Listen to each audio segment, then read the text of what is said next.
मत्ती रचित सुसमाचार अध्याय 28। मत्ती रचित सुसमाचार अध्याय 28। सप्ताह के दिन के बाद सप्ताह के पहले दिन पह फटते ही मरियम मगदलिनी और दूसरी मरियम कब्र को देखने आई, और देखो एक बड़ा भूईडोल हुआ, क्योंकि प्रभु का एक दूत स्वर्ग से उतरा और पास आकर उसने पत्थर को लुढ़का दिया और उस पर बैठ गया। उसका रूप बिजली का सा था और उसका वस्त्र पाले की नाई उज्ज्वल था। उसके भय से पहरुए कांप उठे और मृतक समान हो गए। स्वर्गदूत ने स्त्रियों से कहा कि तुम मत डरो, मैं जानता हूं कि तुम यीशु को जो क्रूस पर चढ़ाया गया था ढूंढती हो।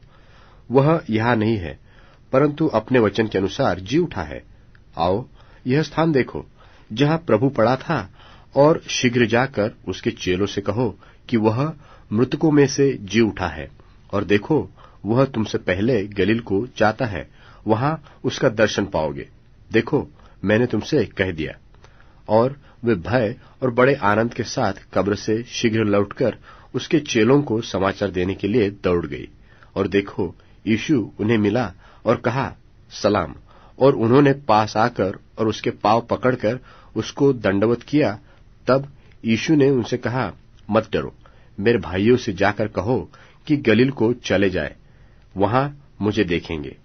वे जा ही रहे थे कि देखो, पहरुओं में से कितनों ने नगर में आकर पूरा हाल महायाजकों यानी कि महापुजारियों से कह सुनाया। तब उन्होंने पुरनियों के साथ इकट्ठे होकर सम्मति की और सिपाहियों को बहुत चांदी देकर कहा कि यह कहना कि रात को जब हम सो रहे थे तो उसके चेले आकर उसे चुरा ले गए, और यदि यह बात हाकिम के कान तक पहुंचेगी तो हम उसे समझा लेंगे और तुम्हें जोखिम से बचा लेंगे।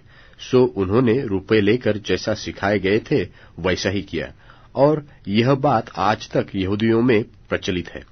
और 11 चेले गलील में उस पहाड़ पर गए जिसे यीशु ने उन्हें बताया था, और उन्होंने उसके दर्शन पाकर उसे प्रणाम किया।